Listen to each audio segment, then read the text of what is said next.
La République démocratique du Congo, le Rwanda, le Burundi et d'autres partenaires tels que l'Union européenne et la Banque mondiale ont signé le lundi 29 juillet à Kinshasa des accords pour la construction de la centrale hydroélectrique de Ruzizi 3. Ces accords sont regroupés en trois catégories, à savoir l'accord entre les trois États promoteurs du projet, les accords entre les consortiums et les partenaires privés qui seront en charge du développement du projet et les accords concernant les acteurs de l'électricité qui sera produit par la centrale et la société de projet constituée par ces consortiums. À cet effet, Pierre Kangoudia, ministre intérimaire de l'Énergie, a loué l'initiative qui vise la réunification des Grands Lacs et à la promotion du développement dans les secteurs de l'électricité. Le processus que nous avons engagé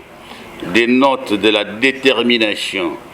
et de l'engagement de nos dirigeants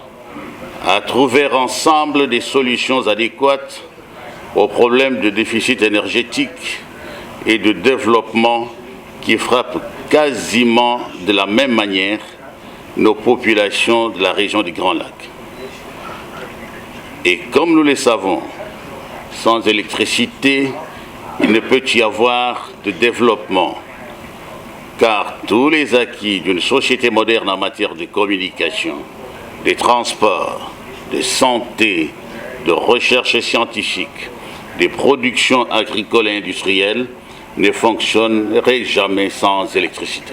Il s'y est dénoté que la centrale hydroélectrique de la Ruzizi 3 est dotée d'une capacité de 147 MW et sera financée par les bailleurs de fonds à la hauteur de 445 millions de dollars. Quelques ministres honoraires de l'énergie ont participé à cette cérémonie de la signature solennelle des accords. Le tout dernier à ce poste, Ingele Photo, qui a boosté ce projet, se fait représenter par son directeur du cabinet.